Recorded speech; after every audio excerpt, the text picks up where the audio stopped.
Hey everyone, this is the Vintage Sewing Machine Garage. You are once again looking at the Eaton sewing machine. And the reason I'm showing it to you in this video is because I wanted to show you one of the features that you often see in what I call hybrid vintage sewing machines. That is, machines that are mostly all metal but not.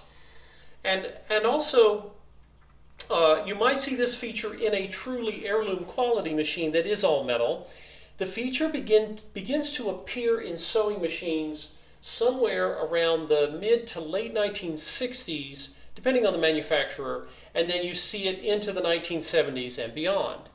And that feature is the built-in buttonholer mechanism. The buttonholer mechanism basically was a modernization of sewing machines in that they had taken what was originally, or historically, it was a device that was sold in sewing machine dealers as an attachment.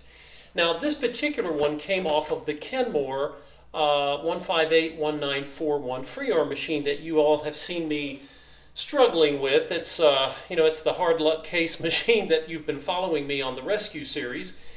Now, fortunately, that machine, even though it's a 1970s Kenmore, it does not have the buttonholer built in. At least Kenmore's didn't at that time. And that's a good thing. It's something I really like.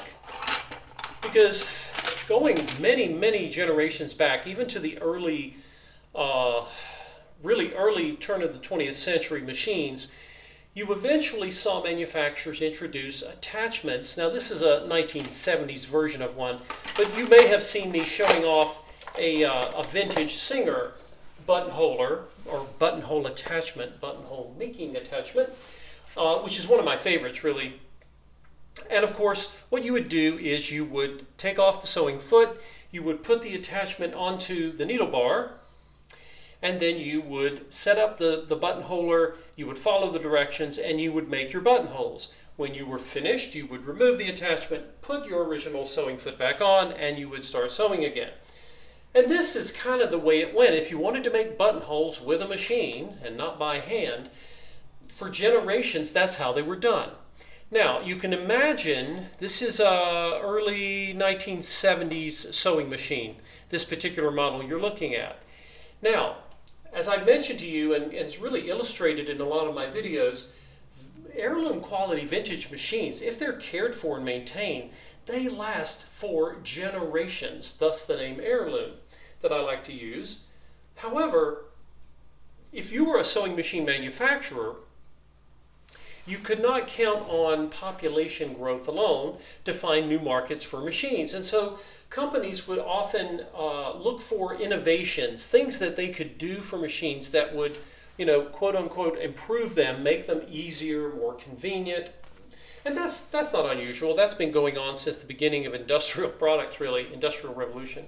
So eventually, you start to see the buttonhole device being built in. Now remember, in the 70s, we do not yet have built-in software. We don't have computers where you can simply, push a button on a screen and say, "Give me a buttonhole, please." You couldn't do that in the 70s. And so they made the buttonholer built in as a mechanical device. Now, I'm going to show you all what this looks like. In fact, I'm going to tilt the machine toward you and let you see. Now, for those of you who are experienced sewers, you will recognize these little symbols. Now, there's a notch here, and this buttonholer, thankfully, is in the off position, and I'll tell you why I said thankfully. You see the little symbols, and as you would turn the dial, you would tell the machine mechanically how to make the different sides of the buttonhole until you had the whole entire buttonhole completed. Then you would presumably you would have to turn it off in order to sew again. Now, I don't know if any of you remember this, but I mentioned to you at some point, of all the machines I have ever restored or taken on, I have only ever had to give up on 2 machines out of just under 200. I can't believe I've been messing with machines that long. And one of those machines, a friend had brought to me. She had tried to overhaul the machine. She'd given it the college try, And she had given hours and hours in frustration to it. So she brought it to me and she said, see what you can do with it. And I had hours and hours of frustration. Now, that particular machine she had was not a free arm, but it doesn't matter. Hers was a 1960s Japanese clone machine, and it had the buttonhole mechanism dial on the front. And I gave it everything I had, and I could not get it to function. Now, unfortunately, that buttonholer was in the on position, in one of the on settings. And then here's the rub with the built-in buttonholers.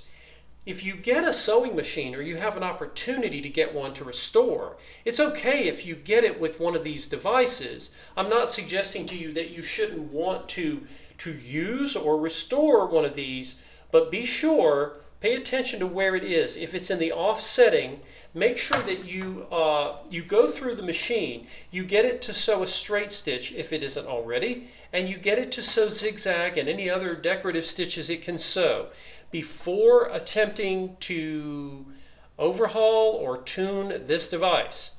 Now, I'm going to take the lid off here because I want you to see underneath that dial what's going on in there. Let's zoom in.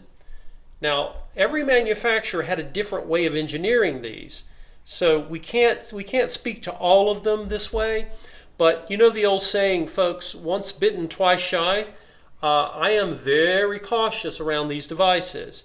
Now, this particular machine, this was made by the Brother Company. I mentioned in the prior video talking about hybrid vintage versus heirloom machines. This is really a Brother machine, and it's posing as an Eaton. It was made for a department store chain. Now, look closely. You will see built-in cams here. And as this knob would get turned, the cam would direct a linkage, which is right here, and tell this linkage, it would make the linkage move. It didn't tell it anything. There's no brains in these machines. Anyway, it would connect to a linkage, which would connect eventually to the needle bar to give it a pattern to sew for the buttonholers. Now, I have not tuned or overhauled one that was mounted on top, so I cannot speak to it, but I want to give all of you a general word of caution. When you are overhauling a machine, whether it's heirloom quality or hybrid quality, you want to basically give the machine its restoration and overhaul, and if you have this device, leave it in the off position. Then, if you are so inclined to decide to get that part of the machine to work, that's okay. Then you can focus on it, and it would be great to see if you could get it to come back. I have seen buttonholes that were made with these built-in mechanical devices, and I honestly didn't find them all that beautiful or impressive. The buttonholes that you get from a dedicated buttonholer, and it doesn't matter whether it's a Kenmore or a Singer or a Necky or whatever brand it was, when you have a buttonhole attachment device, that device has one mission, and that is to make buttonholes. That is all it does. That's all it's being asked to do. When you start asking a machine to do more things mechanically, then it obviously becomes a more complex device. And there's nothing wrong with that, but just know that devices like this, particularly if they are exposed to rough environments like hot attics or cold and damp basements, that's going to make your job even more difficult. Because if I have a 100-year-old Singer straight stitch machine, and it's had kind of a rough life and not been given much respect in terms of where it was stored or whether it was used or cleaned, my ability to bring back one of those machines is not as involved because I don't have as many complex mechanical hardware to get to function again. That doesn't mean these aren't great machines, but just know that of all the things that I have ever tried to restore in a vintage machine, more so than zigzag, more so than decorative stitches, is this device because it is built in. Any of you who have ever done overhauls or restorations on some of the machines, it doesn't matter what brand it is, if it has built-in cams, that are often made of steel. You know, they should be made of steel if it's heirloom quality. And those machines take more time to bring back because you have more moving parts to clean, to lubricate, and get them all moving in concert once again. And they may have been sitting a long time. Those machines really do not like to sit a long time, and they will be unhappy with you when you go to use them if you don't use them regularly. But those machines are definitely worth saving because they are heirloom quality. If you have a vintage sewing machine that uses a plastic cam, and I'm referring to the discs that they come in different shapes and sizes because they're often proprietary to a brand or even a model of machine. Those cams, while they are plastic, they're not under a great deal of stress or load. And even if they were to fail, and I've never really had one fail because honest to God, they didn't get much use because a lot of people didn't bother to use them. But you can always replace them. You can literally remove them from the machine and you can replace them. It's not the end of the world. But when you have a device, any device that is built into a machine, the key thing is to be sure when you service it, make sure that you use it on a regular basis and it hopefully will stay tuned. Now here's the deal with the built-in buttonholers. Let's say the buttonholer is not in the off position. Let's say it's in an on position. If that buttonholer has issues, you will likely not be able to do straight stitching or zigzag stitching. And that is the reason that I and my friend had to give up on that Japanese clone. It wasn't because we were adamant about having built-in buttonhole function. Even if it had not functioned, if the rest of the machine had functioned, I would consider that a success because I don't view the built-in buttonholer as either necessary or, in fact, desirable. Now, it's important for me to stress that you may have an incredible machine on your hands. This machine, when I'm finished with it, may be awesome, and I'm going to make another video about why you should consider keeping, maintaining, and using a hybrid vintage machine. I know that sounds like heresy on my part, but I have different standards and I have different methods for how much time and how much effort I'm willing to devote to those. This is why you have seen me spend, how many videos have I made on that Kenmore? And I'm still not giving up on the Kenmore because it is heirloom quality. Everything in that machine is steel.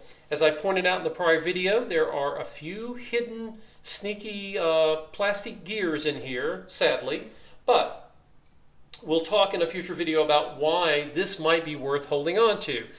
But the primary thing to say today is beware of built-in buttonholers. If you see one, don't ignore the machine or abandon it. You might find it an awesome machine. You may want to buy it, you may want to restore it, but again, I would highly recommend that you basically leave well enough alone with a built-in buttonholer.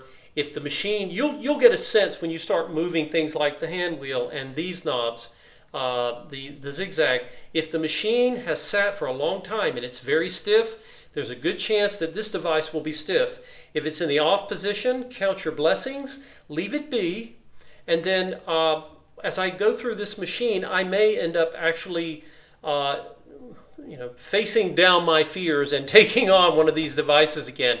If any of you have experience with built-in buttonholers and you have restored them, feel free to, I'd like to say that was an earthquake, but that was me, folks.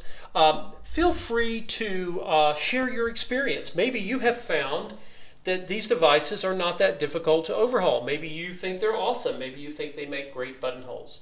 But a lot of people are not aware that these exist.